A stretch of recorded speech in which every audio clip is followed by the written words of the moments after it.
Hello everyone, I hope सब बढ़िया चल रहा है। आज मैं बात करूंगा एलिमिनेशन ट्रिक्स की। जैसा कि मैंने आप लोगों से बोला था कि मैं एलिमिनेशन ट्रिक की 1 बाय 1 एक सीरीज़ लेके आऊँगा।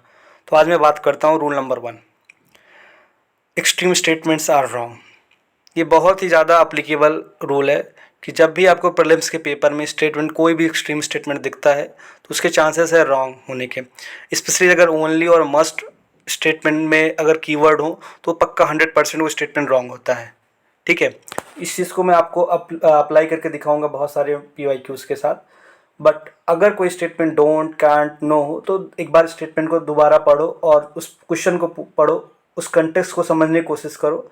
उसके बाद अगर एक्सट्रीम लगे तब उसको एक्सट्रीम कर दो, मतलब एलिमिनेट कर दो। बट अगर ओनली और मस्ट स्टेटमेंट हो तो पक्का वो रॉन्ग होता है। ठीक है, क्योंकि ये ओनली और मस्ट जो है स्टेटमेंट को लिमिट कर रहा है, तो देयर आर चांसेस को रॉन्ग होगा। ठीक है, अब इसको हम अप्लाई करते हैं, आते हैं PYQs पे। ये PYQs जो मैंने अपने लास्ट प्रीवियस ईयर से क्वेश्चन सॉल्व किए थे उसी से मैंने स्क्रीनशॉट ले रखा है PYQs के। मैं आगे करूँगा जब एलिमिनेशन ट्रिक्स मैं आप लोगों को समझा दूंगा, उसके बाद मैं 1 बाय 1 PYQ ही डिस्कस करूँगा, उसके नोट्स कैसे प्रिपेयर करना वो भी डिस्कस करूँगा। ठीक है, ट्रिक्स अप्लाई करके। ठीक है, आते हैं पहले क्वेश्चन पे। Regarding Atal pension Yojana, which of the following statement is correct? First statement, it is a minimum guaranteed pension scheme mainly targeted at the unorganized sector worker. ठीक है, हो सकता है। Only one member of the family can join the scheme, only one पे आप highlight करो, देखो मैंने सर्कल कर रखा है। Third statement, same amount of pension is guaranteed for the spouse for the life after subscribers death. ठीक है, हो सकता है, पॉसिबिलिटी है, गवर्नमेंट बहुत सारी स्कीम चलाती है। अब मैं सेकंड स्टेटमेंट की बात कर रहा हूँ, ओनली वन पे सर्कल करो। अब मैंने क्या बोला, एक्सट्रीम स्टेटमेंट्स आर रॉन्ग, और जब ओनली और मस्ट हो तो पक्का गलत होगा। अब ओनली क्या है, ये बोला ओनली वन मेंबर, मतलब सिर्फ एक ही मेंबर को पेंशन मिलेगी क्या? ये क्या, कौन सी है? गवर्नमेंट जॉब में भी जितने लोग जॉब करते हैं सबको पेंशन मिलती है, तो सिर्फ एक ही मेंबर को क्यों मिलेगी? तो यहाँ पे ओनली जो है ना, उसकी वजह से स्टेटमेंट बहुत ज़्यादा एक्सट्रीम हो जा रहा है। तो मैंने क्या बोला, इसको कट कर दो। अब मैंने 2 को कट किया, मेरा B और D कट का हो गया। अब मेरे पास 50-50 आ गया, मतलब सिर्फ 2 ही बचे हैं, 2 में से चूज़ करना है, जिसमें 1 कॉमन है। अब सिर्फ हमें थर्ड स्टेटमेंट की बात कर रहा है। थर्ड स्टेटमेंट क्या बोल रहा है, same amount of pension is guaranteed for the spouse for life after subscriber death. हाँ, पॉसिबल है, एक पॉजिटिव स्टेटमेंट है। गवर्नमेंट वैसे भी वीमेन एम्पावरमेंट की बात करता है। ठीक है, तो दे आर चांसेस कि ये स्टेटमेंट सही होगा। और वैसे भी एक ट्रिक होती है कि जब एक स्टेटमेंट एलिमिनेट कर दो तो बाकी बचे स्टेटमेंट सही होते हैं, वो मैं आगे समझाऊंगा आपको वो ट्रिक क्या होती है। बट अभी मैं ओनली पे बात कर रहा हूँ, जिसके थ्रू मुझे आंसर पे आना है, तो उसके हिसाब से मेरा आंसर सी होना चाहिए। ठीक है, कितना इजीली ओनली के साथ मैंने 2 एलिमिनेट किया, मैं सीधा आंसर पे आ गया। अब नेक्स्ट क्वेश्चन की बात कर रहा हूँ। Consider the following statement, The International Solar Alliance was launched at the United Nations Climate Change Conference in 2015. Okay. The alliance include all the member countries of the United Nations. अब देखो यहाँ पे all जो है ना एक keyword है, extreme है। ठीक है, वैसे भी हमें पता है कि जो सोलर अलायंस है वो +-30, मतलब ट्रॉपिक ऑफ कैप्रिकॉर्न से लेके ट्रॉपिक ऑफ कैंसर के बीच में जो अब जब कंट्रीज़ हैं उनको पहले इंक्लूड किया गया था। ये थोड़ा पुराना क्वेश्चन है, 2016-17 का क्वेश्चन है। तो उस टाइम पे सारी कंट्री नहीं थी, अभी भी सारी कंट्री नहीं है, अभी 100+ कंट्रीज़ आ गई हैं, USA वगैरह भी आ गई हैं। बट उस टाइम पे ओनली यही कंट्रीज़ थी जो +-30 थी। तो यहाँ पे ऑल कीवर्ड है, वो एक्सट्रीम कर रहा है स्टेटमेंट को, मतलब जितने भी यूनाइटेड नेशन के मेंबर है सब मेंबर बन जाएंगे, फिर क्या मतलब रह जाएगा इसका? तब तो फिर उसी का पार्ट हो जाता है ना यूनाइटेड नेशन का। तो ऑल से मैंने इसको सेकंड स्टेटमेंट को कट किया, और 2015 ऑब्वियसली उसी साल आया था, बहुत ज़्यादा न्यूज़ में था। तो ठीक है, पहला स्टेटमेंट सही होगा इसका। फिर आगे बढ़ते हैं। Question, with reference to 64 Yogini temple situated near Morena, consider the following statement. ये बहुत डिफिकल्ट क्वेश्चन था, नॉलेज से तो शायद ही सॉल्व होता, बट ट्रिक से इजिली सॉल्व हो रहा था। अब मैं बता रहा हूँ कैसे सॉल्व करते हैं इसको। पहला statement, the circular temple built during the reign of Kachchhapaghata dynasty. पता नहीं, सुना ही नहीं नाम, चलो नहीं पता। Second statement, it is the only circular temple built in India. Only मतलब पूरे इंडिया इतना बड़ा देश है, इतने सारे मंदिर बने हुए हैं, सिर्फ एक ही टेम्पल है जो सर्कुलर बना है। साफ साफ गलत स्टेटमेंट है, हटाओ इसको। अब सेकंड में हटाता हूँ। सेकंड हटाया तो कहाँ पहुँचा मैंने, ए हटा, बी हटा, डी हटा। सीधा सी पे आ गया, मतलब 1 और 4 आंसर। मुझे फोर्थ स्टेटमेंट पढ़ने की ज़रूरत ही नहीं है। ओनली से मैंने एक कॉमन सेंस लगा इसमें कि ओनली सिर्फ एक ही टेम्पल है सर्कुलर, इतना ज़्यादा टेम्पल है तो ओनली, मैंने बताया ना एक्सट्रीम होता है, तुरंत आंख बंद करके हटाओ। टू हटाया मैंने, सीधा सी पे आंसर आ गया। ये तो लगाते रहो नॉलेज, 5 मिनट में सॉल्व करोगे इसको। ठीक है, देखो ट्रिक के लिए ना आपको पेशेंस रखना पड़ेगा। मैं 1 बाय 1 सारी ट्रिक्स लगाऊंगा। कई बार क्या होता है, एक क्वेश्चन में बहुत सारी ट्रिक्स लगती हैं, और जैसे होता है ना, जैसे हम मैथ्स पढ़ते हैं, आप सी सेट कर रहे होगे तो आपको पता होगा कि पहले आप फार्मूला सीखते हो, उसके बाद उसको उस टॉपिक में अप्लाई करते हो। जब सीख जाते हो तो फिर बहुत सारे टॉपिक में एक साथ अप्लाई करते हो, बहुत सारे टॉपिक के साथ सॉल्व करते हो, फिर फाइनली सी सेट का पेपर सॉल्व करते हो। ये तरीका होता है। वैसे ट्रिक्स हैं, एक ट्रिक सीखोगे उससे कुछ एग्जांपल सीखोगे, 2 ट्रिक सीखोगे उससे कुछ एग्जांपल सीखोगे, ऐसे बहुत सारे। जब मैं बोला ना 40+ ट्रिक्स हैं, जब 40+ ट्रिक्स आप सीख जाओगे तो आपको बहुत इजीली लगेगा कि हम कौन सी ट्रिक प्रायोरिटी पे रखनी है मुझे। क्योंकि कई बार क्या होता है, जब आपके पास बहुत सारी ट्रिक्स हो जाती है ना, तब आपको प्रायोरिटी सेट करना होगा कि कौन ट्रिक पहले लगेगी। मैं बताऊंगा 1 बाय, इसीलिए बहुत स्लो चल रहा हूँ, एक एक ट्रिक समझाता जा रहा हूँ। फिर उसके साथ जब थोड़ा सा नॉलेज हो जाएगा आपको, तो फिर मैं एक साथ कुछ और ट्रिक समझाऊंगा, 2-3 ट्रिक 4 ट्रिक एक दिन में सिखा दूंगा। बट अभी एक एक ट्रिक समझा रहा हूँ। अभी एक्सट्रीम स्टेटमेंट वाली जो है, उसमें भी बहुत सारी वैराइटीज़ हैं एक्सट्रीम वाली भी, वो मैं बताऊंगा आगे करते करते। जब आप ट्रिक सीख जाओगे उसके बाद में 2011 से 2023 तक के जो PYQs हैं वो आपके सामने मैं सॉल्व करूँगा, ट्रिक को लगा के कैसे ट्रिक लगाना है। बट उसके लिए आपको बेसिक्स आना चाहिए, बेसिक मतलब ट्रिक्स का बेसिक आना चाहिए, ट्रिक्स पता होनी चाहिए। इसलिए मैं पहले ट्रिक्स सिखा रहा हूँ आप लोगों को। अब जैसा भी आपको वीडियो लगेगा आप कमेंट में बताइएगा। मैं 100+ इसमें लाइक एक्सपेक्ट कर रहा हूँ, क्योंकि ये मोटिवेशन होगा मेरे लिए, मैं भी अपना टाइम निकाल के इसमें दे रहा हूँ। तो आपको इस हिसाब से अगर आपको वीडियो पसंद आएगा, मतलब 100+ लाइक्स आएंगे, व्यूज़ बढ़ेंगे, तो मैं आगे इसको कंटिन्यू करूँगा। ठीक है, ठीक है, आगे बढ़ते हैं नेक्स्ट पे। बट पेशेंस रखना, क्योंकि इसीलिए मैंने दिसंबर में स्टार्ट कर दिया है, क्योंकि मार्च में बहुत ज़्यादा हैक्टिक शेड्यूल हो जाता है, लोगों का पैनिक रहते हैं। इसलिए अभी से आप ट्रिक्स सीख जाओगे तो जनवरी में अच्छे से आपका PYQ हो जाएगा और ट्रिक्स भी अच्छी रहेगी, फिर आप अप्लाई करते रहना हर जगह। अगला question, it is possible to produce algae based biofuels, but what is are the likely limitations of the development country in the promoting industry। ठीक है, पहला स्टेटमेंट सी इज़ ओनली, उसके बाद ठीक है, ठीक है, नहीं पता नहीं पता, ठीक है। पहला स्टेटमेंट मैं बोल रहा हूँ ना ओनली, देखो वैसे ही पढ़ो ना, production of algae based biofuels possible in seas only not in the country. क्या बात कर रहा है, बहुत ज़्यादा एक्सट्रीम स्टेटमेंट है।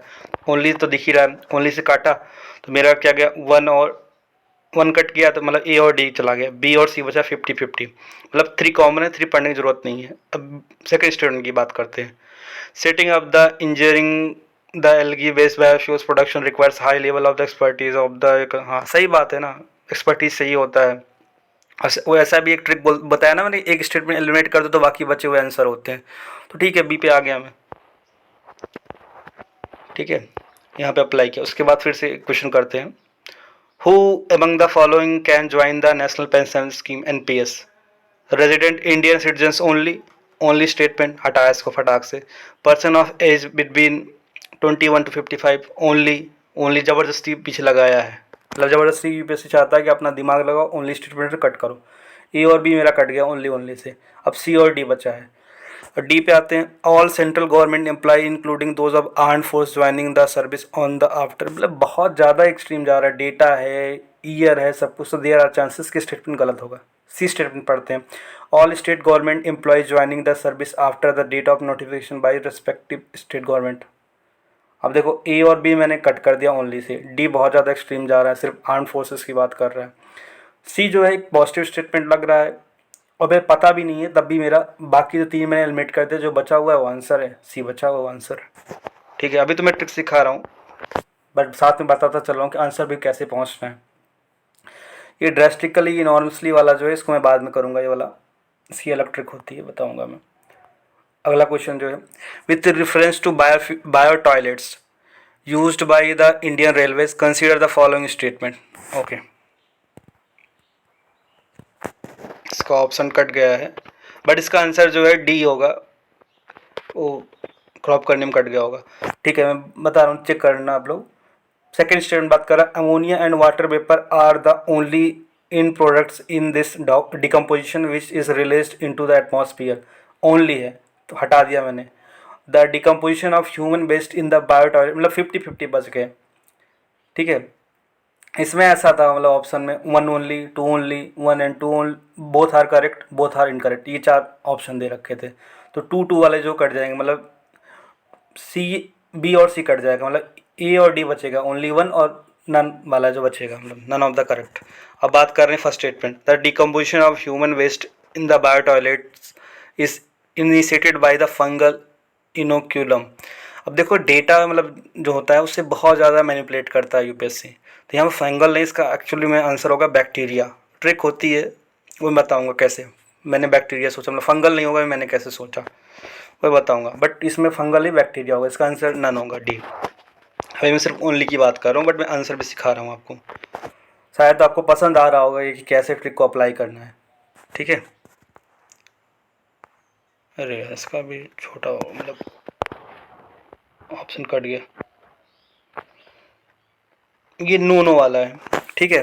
इसमें पढ़ो सीड रिप्लेसमेंट रेट्स वाला, इसमें से पहला statement, there is no national seeds policy in place. No मतलब क्या, कोई नेशनल सीड पॉलिसी इंडिया में है ही नहीं, क्या बात कर रहे हैं, इतना बड़ा देश है, इतने बड़े बड़े बात करते हैं एग्रीकल्चर की। पहला स्टेटमेंट गलत होगा। दूसरा, there is no participation of private sector, क्या बात, 3 फॉर्म्स ला किसी लिए आए थे, प्राइवेट पार्टिसिपेशन के लिए तो लाए थे, दूसरा भी स्टेटमेंट कट गया। अब बचा क्या, there is a demand supply gap regarding the quality seeds in case of low value of high volume crops, हाँ सही बात है, थर्ड स्टेटमेंट इसका सही होगा, तो नो नो वाले कट गए। अब अगला क्वेश्चन करते हैं, consider the following statement, an amendment to the constitution of India can be initiated by the introduction of a bill in the Lok Sabha only. सिर्फ लोकसभा में ही बिल पास होगी तभी अमेंडमेंट होगा कॉन्स्टिट्यूशन में, चलो ठीक है। ये तो आपको भी पता है ना कि मतलब अमेंडमेंट के लिए किसी भी हाउस में हम बिल पास कर सकते हैं, चाहे चाहे लोकसभा हो चाहे वो राज्यसभा हो, ये तो बेसिक पॉलिटी की नॉलेज है। बट यहाँ पे ओनली देखो लग रहा था, आंख बंद करके ओनली स्टेटमेंट हटाओ, पहला हटा खटाक से। If such amendment seeks the make changes in the federal changes in the constitution, the amendment also require to be ratified by legislature of all the state of India. All नहीं होता, 50% state होते हैं, ये अपने को पता है, half of the state, knowledge ये है। और ऑल स्टेट, एक्सट्रीम जा रहा है, सब स्टेट को ले लेंगे, मतलब गोवा को भी ले लेंगे, पौंडीचेरी को ले लेंगे, सबको ले लेंगे, ऐसा नहीं पॉसिबल है, कभी पास ही नहीं हो पाएगा 50%, इसीलिए रखा गया है। तो इसका स्टेटमेंट डी होगा, ठीक है। मैंने आप लोगों को ये ट्रिक बताई, अभी तो मैंने ओनली का लगाया। मस्ट वाले भी बहुत सारे, जहाँ पे मस्ट स्टेटमेंट होता है वो एक्सट्रीम होता है, जैसे यहाँ पे होता है, जैसे क्वेश्चन मान लो इसमें होता है रेजिडेंट इंडियन सिटीजन्स मस्ट, मतलब मस्ट जैसे होता है, तो मस्ट क्या है, मतलब सोचने वाली बात है ना, कोई चीज़ मतलब ज़बरदस्ती बोल रहे हो तो लिमिट कर रहे हो, क्योंकि यूपीएससी को भी नहीं पता किस कोई चीज़ क्या है, तो कभी भी यूपीएससी ना लिमिटेड स्टेटमेंट को सही नहीं मानती, इवन फैक्ट्स में भी नहीं होता है। मैं आपको बताऊंगा जब आगे, बहुत सारी ट्रिक्स हैं, 40 से ज़्यादा ट्रिक्स हैं, मतलब 40 तो मैं अप्रॉक्स बता रहा हूँ, 50 से ज़्यादा भी ट्रिक हो सकती है, वो मैं बताऊंगा 1 बाई 1, आप अप्लाई करना। ऐसे में एग्जाम्पल से मैंने करीब 10 एग्जाम्पल आज डिस्कस किए PYQs के, ठीक है, वो मैं करता चलूँगा।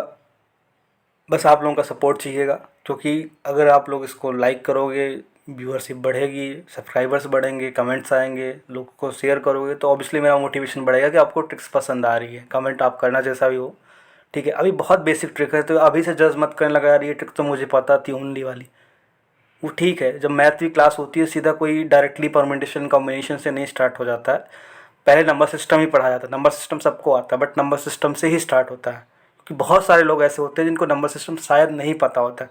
वैसे ही बहुत सारे लोग इस वीडियो को देखेंगे जिनको बेसिक ट्रिक ही नहीं पता, ओनली वाली, मस्ट वाली, ऑल वाली, एक्सट्रीम स्टेटमेंट वाली, उनको भी मैं कंसीडर करके चल रहा हूँ। एक प्रॉपर एक कोर्स जैसा बनाया मैंने, अब फ्री ऑफ कॉस्ट है यूट्यूब पे, तो मैं इससे ज़्यादा और क्या दे सकता हूँ। तो मैं 1 बाई 1 डेली, ऐसे आज आया, अगला वीडियो कल 12 बजे आएगा, ऐसे परसों आएगा, ऐसे वीडियो आते जाएंगे।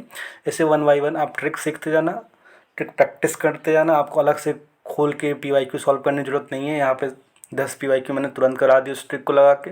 सोचो 40 ट्रिक सीख जाओगे आप लोग, तो कितना ज़्यादा आपको मतलब नॉलेज हो जाएगा। फिर उसको आप, मैं बोल रहा हूँ ना, उसके बाद मैं 2011 से लेकर 2023 तक फिर से डिस्कस करूँगा PYQ, तो उससे आपका फिर से ट्रिक रिवाइज हो जाएगी। ट्रिक अप्लाई भी कर लेना आप लोग, या फिर डाउट्स होंगे मैं बताऊंगा कैसे PYQ करूँगा, आप लोग पहले से लगा के लाना ट्रिक्स, उसके बाद हम लाइव बात करेंगे।